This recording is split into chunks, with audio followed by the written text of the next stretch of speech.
East Carolina for the opening game. Is that right? Oh, really? I heard there wasn't. If I'm You know, I don't get the chance to follow sports that much. I'm always so busy. I need to slow down. well, if NT comes and bring that band, you be sure to go. So let me tell you something. I tell you something. Every year I host an event here in Greenville. And every year I host an event here in Greenville that honors community members. And 2 years ago I brought the A&T marching band to open up the show. That was the first time they had ever been here to open up a performance show. And they were our show opener. They did a phenomenal job. Well, A&T was ranked #1. Marching contest Mm-hmm. until Ohio State Oh, really? got in there, took the field, and did the moonwalk. But did a thing about Michael Jackson doing the moonwalk Really? on the field. And that killed it. They killed it. They killed it into. They both said, "All right, George, come on, let's go home." Okay, I'm through. Those is kind of stuff. So now you went to high school where? Here in Greenville, Epps High School. Epps. Now that's the famous. Right out there on Fifth Street. That's the famous black high school where all the leaders went. I see now. Seems like everybody that went to Epps is in some sort of leadership right now. What do you think it was about Epps that made it create so many leaders? Well, we were outstanding in them teachers' conventions and so forth. Mm-hmm. And we had outstanding sportsmen. And, I mean, we weren't champions of the world. Mm-hmm. But after we got through, we let them know that we had been there. Correct. But I think it was the sportsmanship, the appearance of the, their whatever. But anyway, whatever most of them did, they did, they did their best. Mm-hmm. We were, we beat some of the basketball players, some of the best of the state, in the state. Really? Which, do you remember the Little Blues in Raleigh? No, I don't. They were the top black, high school. And we was on the bottom of the pile. And one night it was snowing and the Little Blues came down here. Mm-hmm. And we weren't expecting a crowd or anything, so the game started, and Epps surprisingly beat them up. Mm-hmm. Oh, really? Mm-hmm.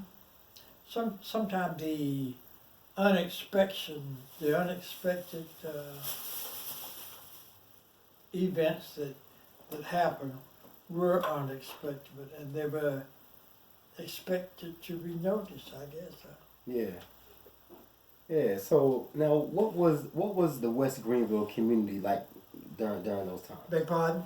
So, as a matter of fact, what got you started? You were a musician, right? Yes. What got you started in the music? Well, early age. My grandmother was a member of Sycamore Hill Baptist Church, and every Sunday in the month they would meet and have them meetings or whatever, Mm-hmm. and serve vanilla ice cream and cake. Mm-hmm. And in the hall of our house, I would say our shanty, we had an organ in the house. And I would, get out there and mess around and do something with the organ. Yeah. And then after that, I was coerced in the high school band. No, the choir first. Mm-hmm. The junior choir at York Memorial. Okay. That was my church. York Memorial was on Albemarle Avenue. And then I started in the choir. Then when I went off to school, I started in the choir. In the first year I was in the choir, we came home for a concert. And then everybody sort of took notice that, well, he's going to do all right. Mm-hmm. And when I talked about the expectations of my graduation, Mm-hmm. well, I told him that I was going to take instrumental music, choral music, and what else? I was an instrumental music major Okay. until we played A&T. So I just kept on wandering through the years. Folk asked me to do this and do that, and it was an exciting experience. The old minstrel shows and all that. You saw those. Uh-huh. Now, where did those take place at? Okay, you know, on the block where the theater is, On Albemarle Avenue still. uh-huh, that's where all these minstrel shows were. And those minstrel shows, they came to Greenville. There was Irvin C. Model, brown skin models, Mm-hmm. Silas Green from New Orleans. Yeah. These were the names of the shows. And when they would come to Greenville, it was a joy for the people who live here, because they worked to the tobacco factory and they worked to here and there to the white folks' house. And sometimes they just wanted to laugh and wanted to go see. That's right. And everybody just, you know, when the shows were, they just crowded in. And they would love to see the shows and talk, and the guys in the show would have on these black faces and Mm-hmm. talk about your mammy and all like that. And it was just kind of unusual. And then there was a black picture Boogie Woogie. Okay. It was made by the guy that ran the theater. He was white. Oh, really? But all the other actors in the movie were colored. And they were people who were popular around the town. Mm-hmm. The singers, the dancers, and all that crowd, you know. Around this town? Huh? Around here? Yeah. Mm-hmm. However, in one section of the movie, they would borrow some of them minstrel folk, Mm-hmm. Irvin C. Models, brown skinned models. There was one lady here, Esther Mae Porter. She was a teacher in the city, and she sang in the movie. Joe Little was another guy who was in the Glee Club. He sang in the movie. And there was a lot of comedy in the movie. And it was all right. So that's so the Roxy Theater was owned by a white male, but it served the black community. Right. I never knew that. And then it was on the other side of the street. Mm-hmm. You remember where the Grant Bill Cafe? I don't remember where it was. Where was it? Well, it was The soup kitchen on that side. let me see. Right across the street from the Right Roxy across Theater? the street. Okay. And then did the movie get burned down or something? I don't know all about that. But I don't know. When the man was trying to get order in the theater, you know, how we do sometimes. Mm-hmm. Be quiet, he would walk up and down the aisle with his flashlight. Yeah. And I think he slapped somebody. Really? Yeah. And we got on our case then. Oh.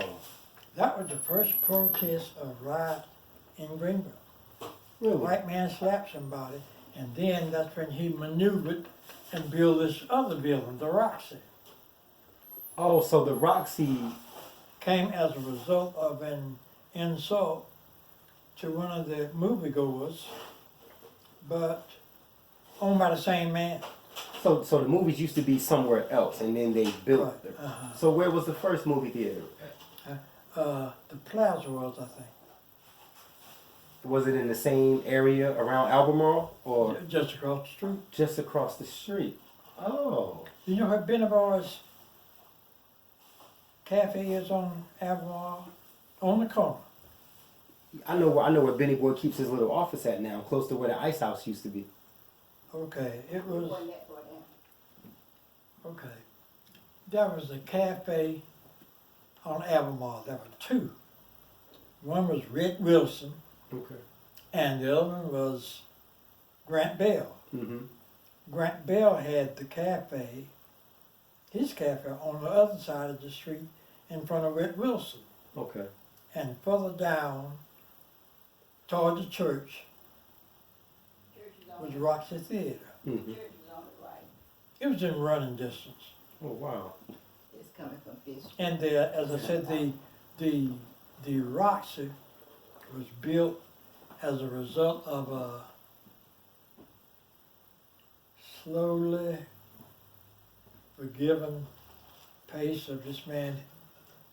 And the guys would meet out there on Sunday night, and the plaza had a lot of steps. Mm-hmm.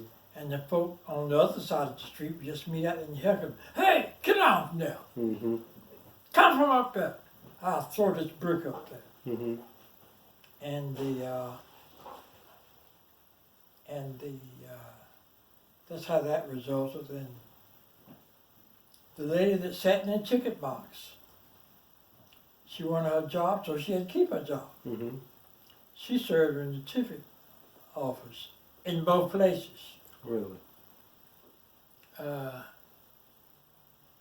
Yeah. That is, I've never heard these stories. What were some of the other businesses that were there on Albemarle? What was what? What were some of the other businesses that were there on Albemarle?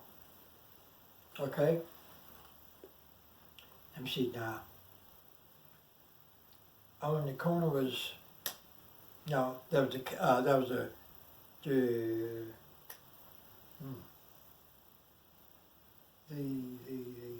filling station. Okay? Mm-hmm. Moving on down, it was the cafe, Red Wilson. Okay. Moving on down, upstairs, that was a social club, the Red Rose. Really? They would have parties and things one night, you know. But, Mm-hmm. moving on down, there was, let's see, Red Rose.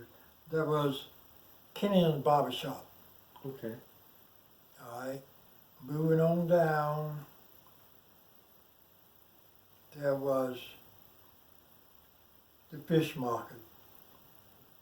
Moving on down, there was Benny Boy's Cafe, Okay.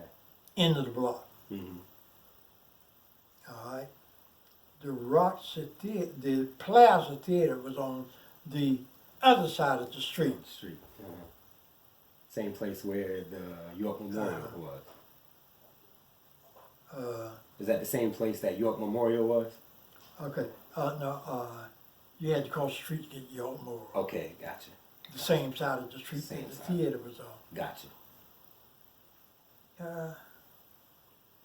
Now, on the other side of the street, coming back to the theater, on the corner, Mm-hmm. there was Ike McCoy. That was a store that set up on Sunday to sell peanuts and popcorn and chewing gum to the kids Okay. going to and from the Sunday school. Right between there was a vacant lot, parking lot.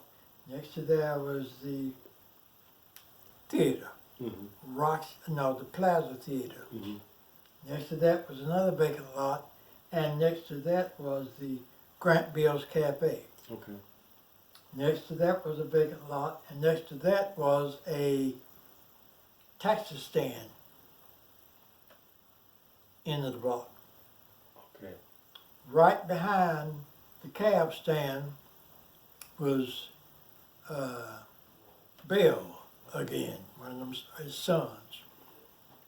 And all the college boys, drunks, everybody would go there because he would especially have cold beer.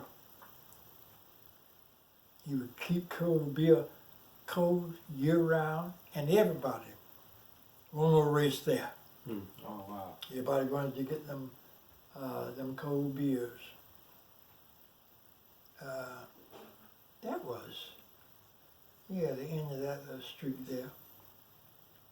Now, Grant Bell lived upstairs. Okay. When you go by Albemarle again, you look at that white building to the right, Mm-hmm. and they got an upstairs porch. Yeah.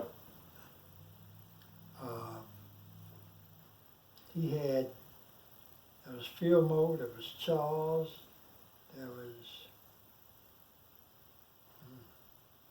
yeah, about 3, 4 boys. But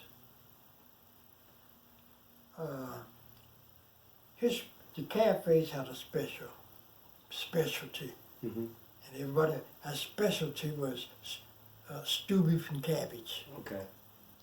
Wilson across the street, his specialty was smoked sausage and light bread and mustard. Mm-hmm.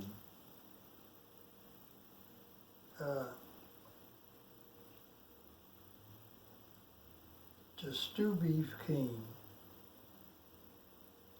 or Grant Bear called himself the Cafes, and at one of them hotels was